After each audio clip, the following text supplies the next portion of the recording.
verset 11 jusqu'à 24.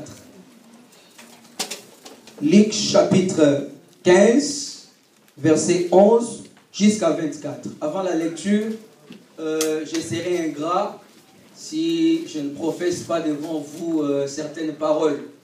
Donc je suis très reconnaissant envers Dieu qui m'a permis ce matin que je sois devant vous. Et je dois aussi exprimer ma reconnaissance envers la direction de l'Église, l'équipe dirigeante qui a bien voulu que je sois l'orateur du jour. Je sais que cette place, elle n'est pas donnée à n'importe qui. Donc le fait de me laisser la chair prouve la confiance et surtout la reconnaissance que vous avez envers les ministères qui m'a été donné. Que Dieu vous bénisse pour cela. Luc chapitre 15, verset 11 jusqu'à 24. C'est une histoire très connue, très répétée. J'ai lu au nom de Jésus. Il dit encore, un homme avait 2 fils. Le plus jeune dit à son père, mon père, donne-moi la part des biens qui doivent me revenir. Et le père leur partagea son bien. Peu de jours après, le plus jeune fils, ayant tout ramassé, partit dans un pays éloigné, où il dissipa son bien en vivant dans la débauche. Lorsqu'il eut tout dépensé, une grande famine survint dans ces pays, et il commença à se trouver dans les besoins. Il alla se mettre au service d'un habitant du pays, qui l'envoya dans ses champs garder les pourceaux.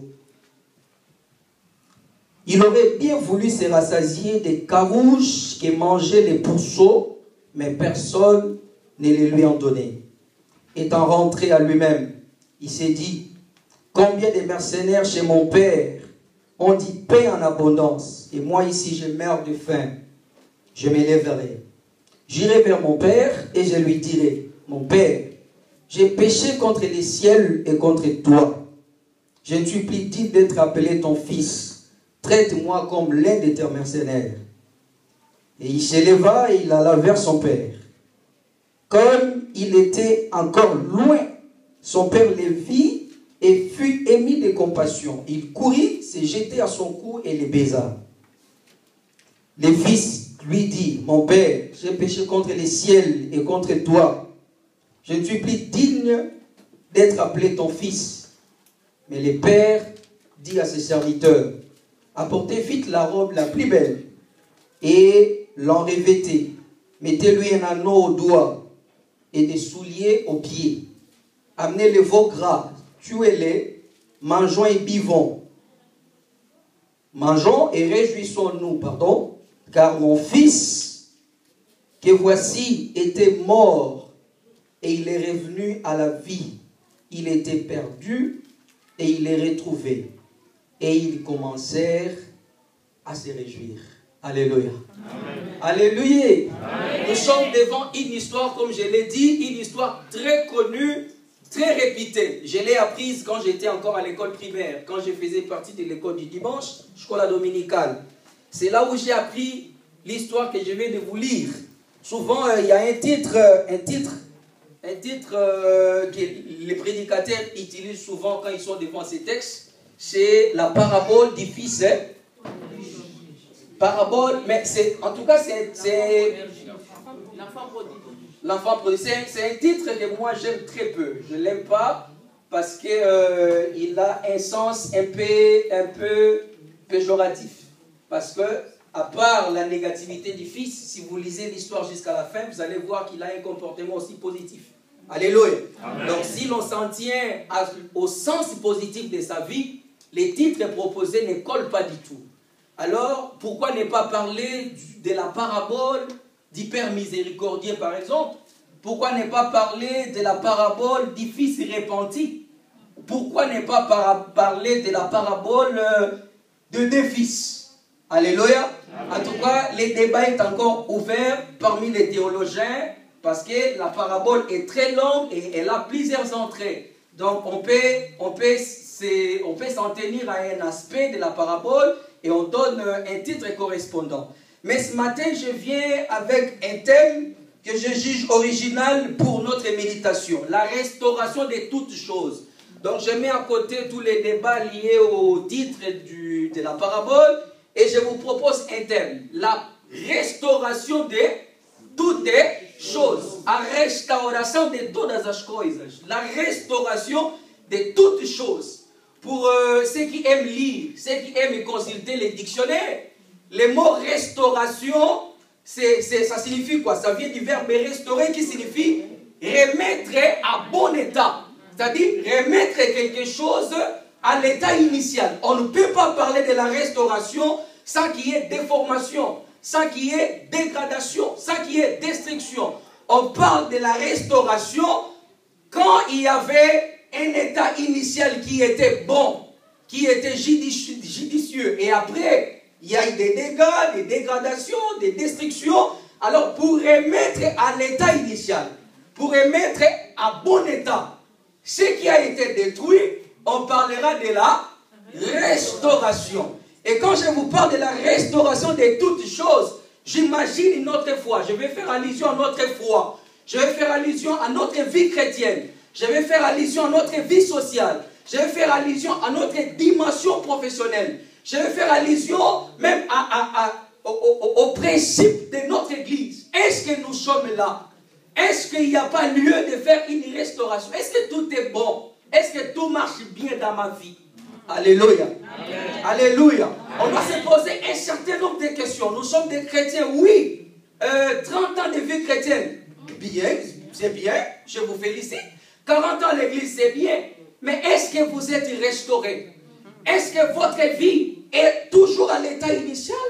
Ou quelque part vous avez trébuché envers votre Dieu? Je vais vous rappeler ce matin qu'il y a beaucoup de gens qui sont beaux, belles de figure, mais qui ont des problèmes sérieux envers Dieu, qui marchent dans la séparation avec Dieu.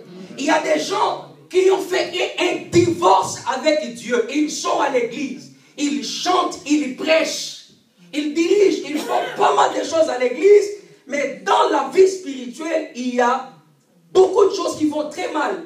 Alors ce matin, Dieu m'a mis à cœur cette méditation. Il faut que nous puissions faire une réflexion et penser à restaurer nos vies. Penser à restaurer même notre foi. Alléluia. Amen. Alléluia. Amen. Les pharisiens viennent voir Jésus. Vous savez, Jésus est un homme sympa, un homme miséricordieux. Il mangeait avec tout le monde. Il buvait avec tout le monde. Pécheur que vous soyez, malfaiteur que vous soyez, en tout cas, il côtoyait tout le monde. Et cela a indigné les pharisiens.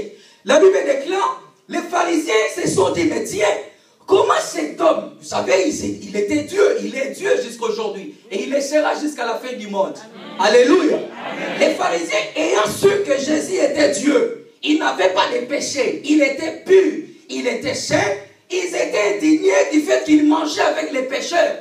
Et ils se disaient les uns les autres, mais comment cet homme mange-t-il avec les pécheurs, les gens de mauvaise vie?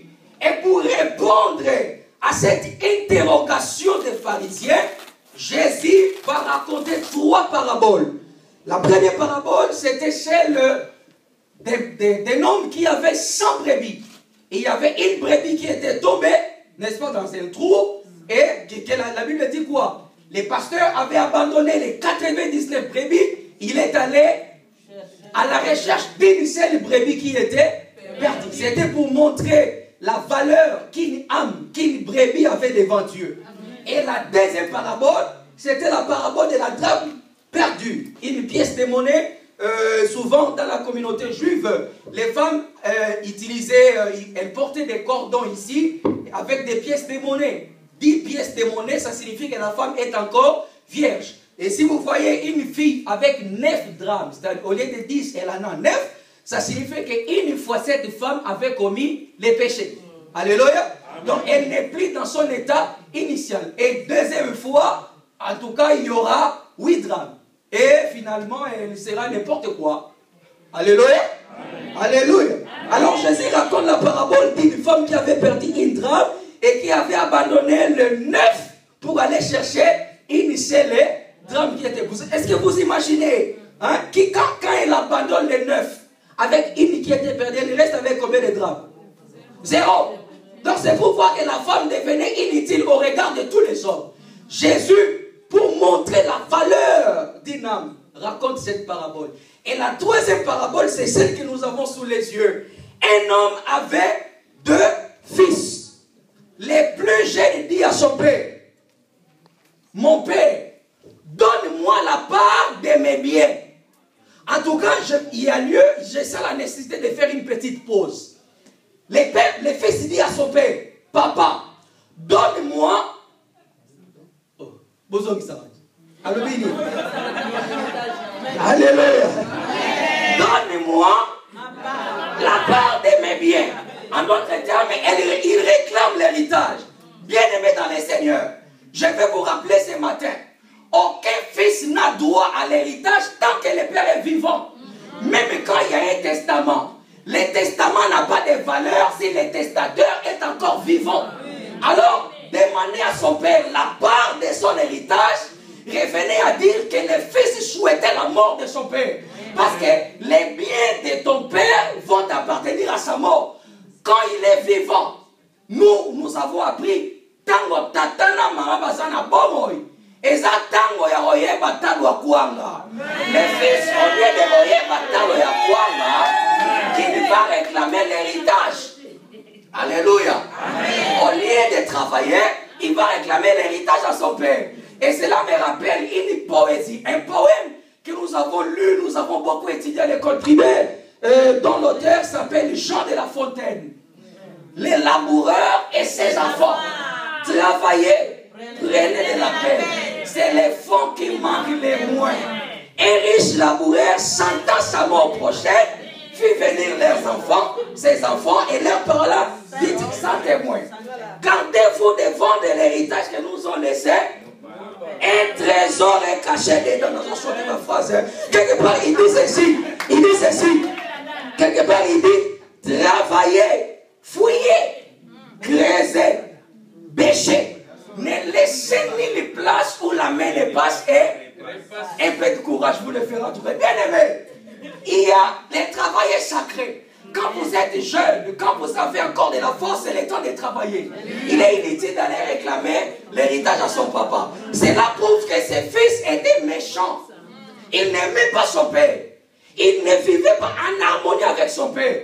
Et ça peut être le cas de ta vie et de ma vie envers Dieu. Comment nous vivons devant Dieu? Est-ce que nous avons des bonnes relations avec Dieu? Est-ce que nous aimons notre Dieu? Vous savez, parfois nous demandons des choses à Dieu, des choses que nous ne méritons pas.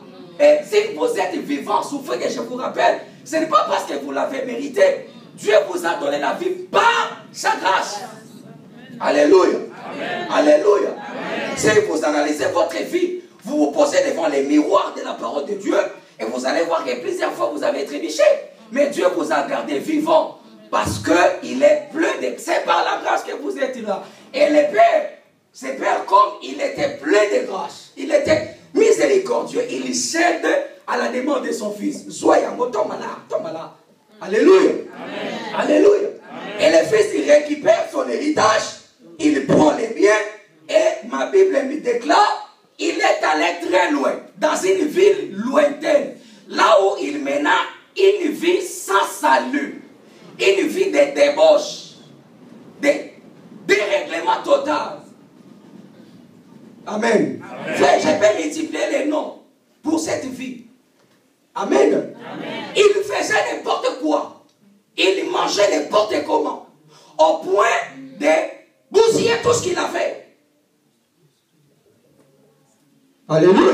Amen. Alléluia. Amen. Il y a des gens qui ont réussi des choses, des très bonnes, belles choses de la part de Dieu, mais qui ne savent même pas gérer ce que Dieu leur donne. Amen. Vous avez des talents. Vous avez des dons, vous avez même des biens matériels que Dieu vous accorde. Comment vous les utilisez? Il y a un homme qui a reçu la part de son héritage, qui va vivre loin de son Père, loin de Dieu, bien-aimé. Cette parabole, prenons les pères comme Dieu qui est miséricordieux. Amen. Amen. Beaucoup de gens ayant reçu, je connais des gens, des pasteurs, des évangélistes qui ont des talents, qui prêchent, qui donnent des paroles de connaissance. Et après cela, ils vont quelque part à sauver 4 mbunda, parce que En lui, il y a un don, il a du talent, il a des dons de prophétie. Et il va créer son église. Des églisettes. Alléluia. J'ai même vu un pasteur à Pétrangol qui a dit là. Il y a un pasteur courageux qui a craché cette vérité comme ça. Vous voyez des gens qui ont des dons, qui ont reçu des dons de la part de Dieu et qui l'utilisent mal. Alléluia. Il a préféré vivre loin, très loin de son papa. Comme vous autres, nous autres, est-ce que nous vivons près de notre Dieu? Vous savez, il y a des gens qui sont à l'église, hein, là, les quatre murs. Ça, Dieu n'est pas ici. Hein. Dieu est ici quand vous êtes là. Quand vous n'êtes pas là, Dieu n'est pas là. Quelqu'un peut dire Amen. Amen. Dieu est ici quand vous êtes là. Quand vous n'êtes pas là, Dieu n'est pas là non plus. Car la Bible déclare, Dieu n'habite pas dans des maisons faites par des mains. Les temples de Dieu, c'est vous. Et il y a des gens qui croient être en Dieu parce qu'ils sont ici. Non. Dieu n'est pas ici. Dieu, dans votre... Est-ce qu'il est là? Est-ce qu'il vit avec vous? Quand vous êtes dans les trains, est-ce que vous marchez avec Dieu? Parce que tout le monde ici est saint. Hein? Tout le monde ici est saint. Ici, il n'y a pas de péché. Vous savez, le jour de la Sainte Seine, quand nous prenons tous la Sainte Seine, même la façon de marcher, c'est avec toute politesse, avec toute sainteté. Vous marchez avec la sainteté de vie. Mais est-ce que cela reflète la dimension de votre âme? Cela reflète votre intimité avec Dieu. Et ne vivez-vous pas loin de ces dieux? Alléluia. Amen. Alléluia. Amen. Il est allé très loin de son papa. Et après avoir dépensé, après avoir dissipé tout ce qu'il a fait, écoutez, le fils fait une introspection. Il se remet en cause. Il se pose devant un fait accompli. Il commence à imaginer, à penser comment les travailleurs de son père vivaient bien. Il mangeait très bien et lui, très loin de son père, vivait très mal. Amen. Amen. Voilà une attitude positive. Mais ce qui est négatif chez l'enfant, c'est quoi? Il prend des décisions, mais qu'il remet au futur. Il dit ceci: je me lèverai. Il souffre aujourd'hui. Il conjugue le verbe au futur simple. Je me lèverai.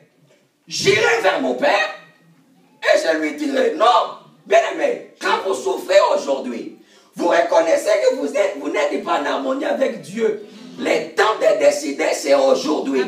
La décision doit être immédiate. J'aurais souhaité que le fils utilise peut-être les futurs proches au lieu les présents, ou peut-être les futurs proches qui dénotent une action qui est sur le point de s'accomplir. Et non les futurs simples qui nous renvoient à une action absurde. Alléluia. Vous savez, les futurs simples, c'est quoi? Si je me trompe, après l'église, vous me faites un petit cours de grammaire. Hein. Moi, je viens fraîchement de l'Angola. Hein. Moi, je prêche en portugais. Alléluia. Alléluia. À ce que je sache, les futurs simples nous renvoient à une action future qui peut être lointaine ou proche. Avec les futurs simples, on ne sait pas du tout si l'action est proche ou elle est lointaine. On ne sait pas du tout si l'action est concrète ou elle n'est pas concrète. C'est peut-être les présents et les futurs proches qui seraient souhaitables, à mon sens. Je regrette que les fils prennent des décisions au futur. C'est ce que vous faites dans votre vie. C'est ce que vous faites. Non. Alléluia. Combien de fois on vous a prêché? Combien de fois on vous a dit que vous vivez mal? Combien de fois on vous dit que ça et ça, on ne touche pas quand on est chrétien? Vous prenez de très bonnes décisions, mais vous les remettez toutes les décisions au futur. Je laisserai, j'abandonnerai, je quitterai cette vie. Oui, je laisserai cet homme. Oui, j'abandonnerai ce job parce qu'il est... Mais oui, c'est des bonnes décisions, mais prenez-les au présent. Décidez et agissez. Alléluia. Amen. Alléluia. Amen. Vous êtes dans les péchés, plongez dans les péchés, plongez dans les désordres avec Dieu, mais vous remettez vos actions, vos décisions au futur. Non, c'est ce qui n'honore pas Dieu. Je veux vous rappeler ce matin que je suis là comme la bouche de Dieu, la bouche autorisée pour vous dire que vous avez besoin d'une décision pour changer votre vie. Je vous parle de la restauration. Pour que votre vie soit restaurée, pour que votre foi soit restaurée, il vous faut des décisions. Et des décisions catégoriques, des décisions qui seront immédiates. N'attendez pas demain. La Bible déclare aujourd'hui, si vous entendez sa voix, n'endurcissez pas votre n'endurcissez pas vos cœurs. C'est aujourd'hui le jour de votre rendez-vous. Les salés, c'est aujourd'hui. Vous savez, quand Jésus est entré dans la maison des Zachée, après toute confession des Zachée, je vais vendre tous les biens, je donnerai l'argent aux pauvres. Tout ce que j'ai eu malhonnêtement, je vais restituer, n'est-ce pas? C'est ce qu'il a dit. Jésus dit quoi? Aujourd'hui, le salut est entré dans cette maison. Le salut était entré parce que Zachée avait pris des décisions immédiates, concrètes. Frère, ne renvoyez pas les décisions pour demain. C'est aujourd'hui que vous devez vous racheter. C'est aujourd'hui le jour de votre salut. C'est aujourd'hui le jour de votre restauration. Alléluia. Amen. Alléluia. Amen. Il y a des gens qui étaient en Angola, ça n'a pas marché. Ils sont allés au Congo non plus. Il est allé à Londres et Zimbabwe. Aujourd'hui, ils sont là. Mais frère, vous devez bien voir votre vie. Dieu a besoin de vous restaurer certainement. Mais n'y a-t-il pas une décision qui vous manque? Il n'y a pas quelque chose à renoncer. Est-ce que vous êtes conforme à la volonté de Dieu? Combien de fois vous avez demandé des choses, mais qui n'ont pas tenu? C'est parce que vous les avez demandées en dehors de la volonté de Dieu. Une fois, je vous ai dit que la foi ne force pas la volonté de Dieu. Vous pouvez avoir toute la foi du monde, mais la volonté de Dieu est souveraine. Il y a des hommes de foi dans la Bible qui ont fait des prières de foi, mais qui n'ont pas tenu. La première personne s'appelle Jésus, qui a fait une prière de foi, mais ça n'a pas tenu. Quand je l'ai dit, il y a des gens qui disent non, frère, puis ça y est, non, mais la vérité, c'est pour être dite. Jésus dit quoi? Père, qu'est-ce que tu peux faire? C'est quoi? Est-ce que la coupe s'est éloignée? Mais après, il dit quoi? Non, que ma volonté ne se passe pas. C'est-à-dire, si c'était ma volonté, la coupe serait passée. Mais comme je ne dépends pas de moi, que ta volonté soit faite. Jésus était venu faire la volonté de son Père. Ce qui intéresse, c'est la volonté de Dieu. Ce n'est pas votre dimension de foi. La foi ne change rien sur la volonté de Dieu.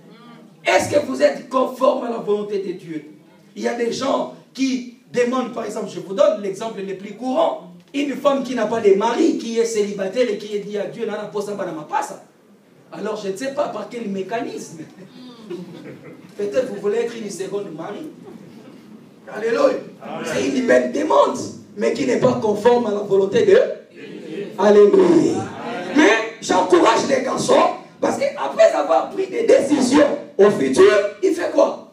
Il se tient debout et il s'en va vers son Père. Ça, c'est encourageant. Je croyais que vous alliez acclamer. Vous n'êtes pas gentil. Alléluia. Vous savez, les décisions étaient ramenées au futur, mais il est quand même heureux. Je suis content de constater qu'il se met debout et il s'en va vers son Père. Frère, peu importe les décisions que vous avez prises dans le passé, si ça n'a pas abouti aujourd'hui, levez-vous. Alléluia. L'échec d'hier n'est pas forcément l'échec d'aujourd'hui, l'échec de demain. Si hier vous étiez en échec, aujourd'hui vous pouvez vous tenir debout et je vous rassure en tant qu'homme de Dieu, ça ira, ça marchera. Encore et au Simba. Alléluia. Il se tient debout et il s'en va vers son Père. Vous savez, je suis là avec mon frère Tison qui me cherche. Et moi je ne sais pas qu'il me cherche. Il vient à ma rencontre. Et moi, je ne sais pas qui, lui, vient me chercher. N'est-ce pas? Entre lui et moi, qui a plus de chances de voir l'autre en premier? Qui peut voir l'autre en premier lieu? Il me cherche. Moi, je ne sais pas que quelqu'un me cherche. Je suis dans mon coin, je fais un boulot. Je ne sais pas qu'il y a quelqu'un derrière moi. Il vient à ma rencontre, à ma recherche. Entre lui et moi, qui a plus de chances de voir l'autre en premier lieu? C'est lui qui me cherche et pas moi. Alléluia. Amen. Mais si vous regardez l'histoire, vous lisez très bien. Mais c'est le contraire. C'est le contraire. Quand le fils va vers son père, ce n'est pas le fils qui voit le père en premier lieu. La Bible déclare, quand il était encore loin, son père l'a vu. Alléluia. Amen. Alléluia. Au lieu que le fils voit le père en premier, c'est le père qui voit le fils. Bien aimé, il y a quelqu'un dans les ciels qui attend votre retour. Si vous êtes là, vous pensez que vous êtes venu chercher Dieu. Ce n'est pas vous qui êtes venu chercher Dieu. C'est Dieu qui vous a cherché chez vous. Il vous a ramené ici. Parce qu'il savait qu'ici, il y aurait une prédication qui vous concerne. Voilà pourquoi il vous a pris depuis chez vous jusqu'ici. Parce qu'il vous a vu, il connaît votre problème. Il sait que vous avez besoin de lui. Alléluia. Donc ce n'est pas vous qui êtes venus à la recherche de Dieu, mais c'est Dieu qui vous a cherché. Souvenez-vous, quand la Bible déclare, ayant existé en forme de Dieu, Christ n'a pas regardé son égalité avec eux. Dieu, il s'est fait homme, il a quitté les ciels. Il est venu au monde à la recherche de l'homme. Mais pour votre salut, ce n'est pas vous qui cherchez Dieu, mais c'est Dieu qui vous cherche. Il a quitté la gloire de son Père. Il s'est fait homme. Il a accepté une mort honteuse, douloureuse à la croix pour vous chercher. Et qu'est-ce que vous faites en revanche, en retour? Qu'est-ce que vous donnez à ces dieux? Alléluia. Amen. Alléluia. Ce qu'il attend de vous, c'est une repentance sincère. Ce qu'il attend de vous, c'est un changement radical de votre comportement. C'est un engagement total à son service. Parce qu'il vous connaît, il vous cherche. Et encore plus, quand le père voit son fils, la Bible déclare, il fait quoi? Il corrige un comportement honteux, interdit dans la communauté juive. Dans la tradition juive, un homme ne pouvait pas courir parce qu'il portait des robes. Et pour courir, il fallait soulever sa robe. Et quand on soulève la robe, les jambes sont exposées. Or, un homme juif ne pouvait pas exposer ses jambes. Interdit. Alléluia. C'était la honte contre la morale juive, contre les principes socio-culturels juifs. Mais cet homme, ayant constaté le retour de son fils, il n'a pas pu contenir sa joie. Il a éclaté de joie jusqu'au point de transgresser la morale. Il court. Et comme il a couru, certainement, il avait soulevé la robe. Voyez la honte que ce papa a subi. C'est ce que Christ a fait à la croix. Alléluia. Eh bien, quelqu'un l'a fait à la croix pour vous. Il n'était pas digne d'aller à la croix. Vous savez pourquoi la Bible déclare que les femmes étaient loin? Quand on a crucifié Jésus, les femmes étaient très loin. Parce que c'était une mort honteuse. Un homme de 33 ans, brandi comme ça. Si c'était maman, vous avez des enfants. Si on pend votre fils de 33 ans comme ça, vous serez là à côté. Alléluia. Amen. Oh, une mort honteuse. Les créateurs crucifiés par les créatures. Et ça, c'est pas la honte. Les chefs de l'armée crucifiés par un soldat. Alléluia. C'est lui qui a créé l'eau, mais on lui donne vinaigre. Ça, ce n'est pas la honte. Oh, il a accepté la honte pour vous. Alléluia. Voilà pourquoi moi-même, je n'accepte plus de honte. Je n'aime pas l'humiliation. Moi, j'aime l'humilité, pas l'humiliation. Il y a une différence, hein, vous le savez très bien. L'humilité, c'est soi-même. Hein, c'est quand je m'humilie moi-même. Mais l'humiliation, c'est quand vous me dépouillez. Quand vous me rabez, je n'accepte pas. Parce que quelqu'un a pris ma place à la croix. Il s'est humilié. Je ne peux plus jamais. Voilà pourquoi je ne cède pas moi l'humiliation. Parce que quelqu'un a pris ma place pour l'humiliation. Alléluia. Il s'est humilié. La Bible déclare dans Philippiens, existant en forme de Dieu, il n'a pas regardé son égalité avec Dieu. Il s'est humilié lui-même en prenant une forme de serviteur. Il a accepté la mort, même jusqu'à la mort de la croix. C'est pourquoi Dieu l'a souverainement élevé. Et il lui a donné le nom qui est au-dessus de tout. De tout nom. Alléluia. Amen.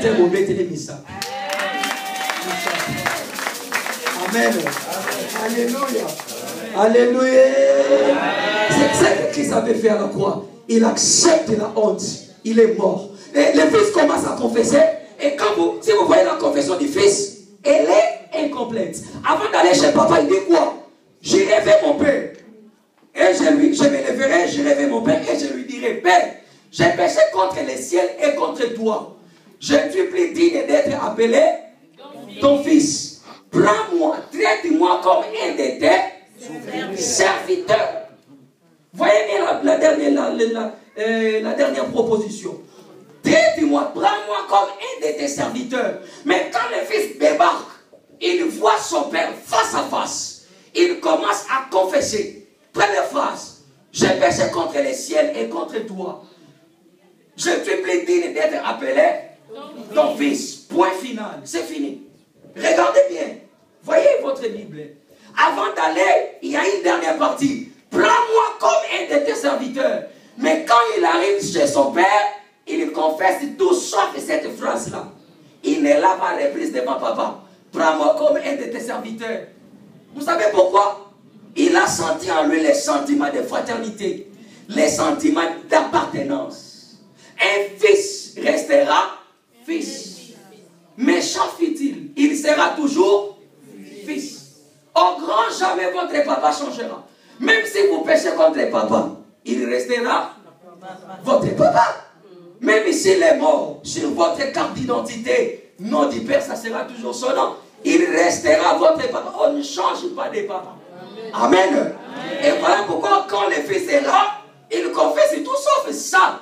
Parce qu'aucun papa ne sera capable de prendre son fils comme esclave, comme service. Si vous êtes capable de le faire, je ne sais pas. Peut-être il vous faut une cure d'âme et une délivrance. Je suis là, le pasteur Nafil n'est pas encore retourné en Afrique. Vous pouvez le voir pour une délivrance si vous traitez votre enfant comme un de vos serviteurs.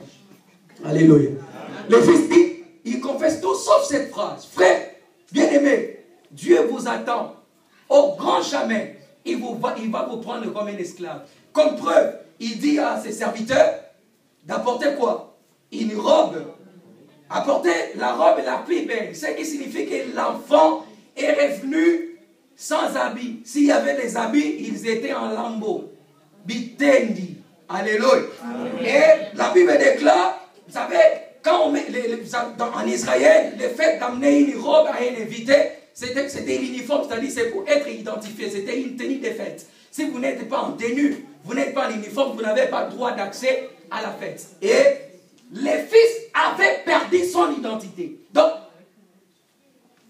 quand il est allé loin, il n'avait plus la robe de fête, c'est-à-dire il n'avait pas droit dans l'enclos de son père. Il a fallu se remettre en uniforme. C'est ça la restauration. Alléluia. Après la confession, il commence à récupérer son état initial.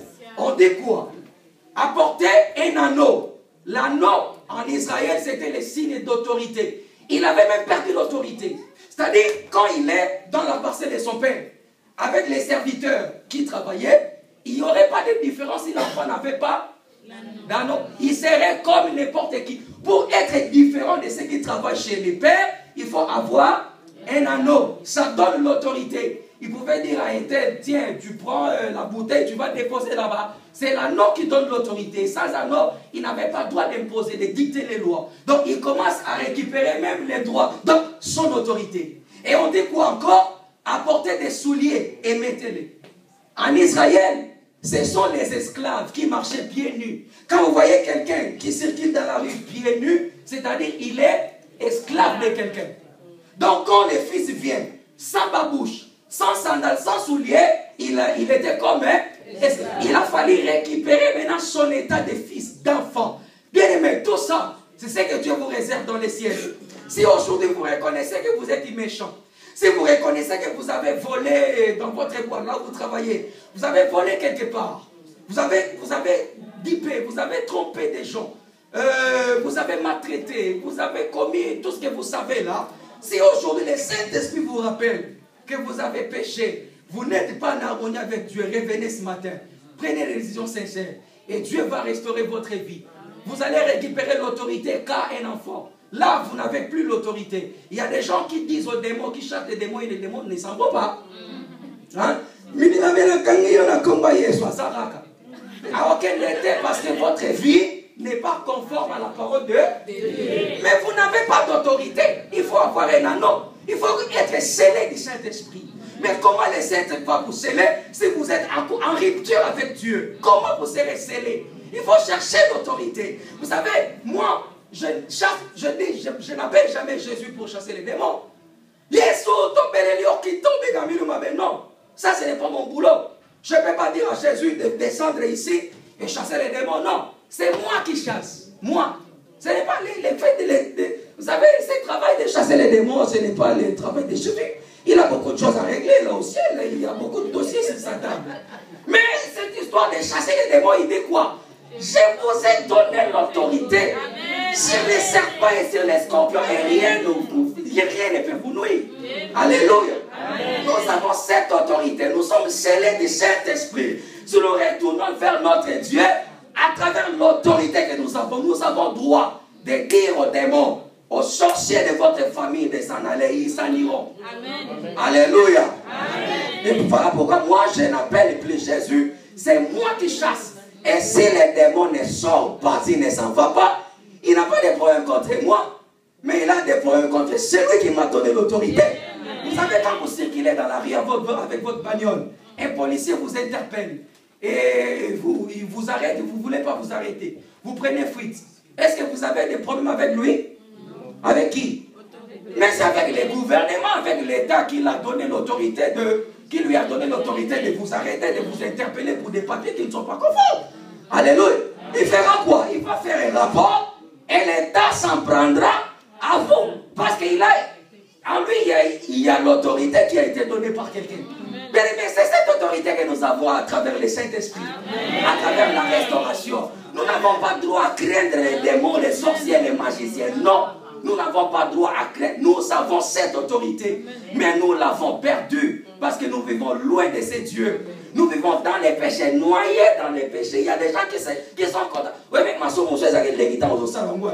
Na fingi pensa. Attends, c'est pas la nepe qu'on a fingi. Vous allez, il est content d'insulter quelqu'un. Na fingi, na sosoni. Alléluia. Amen. Non, é tempo de você se converter, é tempo de voltar a Jesus, rever a tua vida. Ah, não está mal. Aleluia. Agora você vai mal, é preciso ver a vida. É preciso voltar a Jesus e receber de novo a autoridade que você perdeu. Amém. Alléluia. Amen. Qui veut dire que désormais il n'est plus esclave, il devient enfant, fils, droit, ayant droit.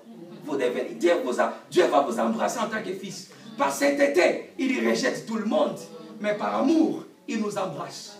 Il vient encore nous embrasser ce matin. Amen. Par sainteté, il va nous chasser, il va nous pourchasser tous. Mais par amour, il a les bras ouverts ce matin, cet après-midi. Il veut nous recevoir. Il veut nous embrasser. Il veut nous baiser comme ses pères a fait. Alléluia. Il saute sur l'enfant et il donne un baiser. C'est ce que Dieu veut nous faire. Il veut nous recevoir dans ses bras. Mais il suffit de prendre des décisions qui sont sincères, qui seront sincères, vraies, conformes. N'est pas au futur. Non, non au futur. Prenez vos décisions aujourd'hui. Agissez. Laissez tout ce que vous faites là, parce que vous n'êtes pas en harmonie avec Dieu.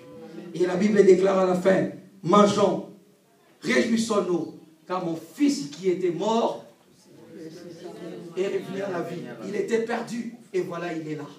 Vous étiez perdu, il est là, il vous attend. Il y aura une fête dans les ciels.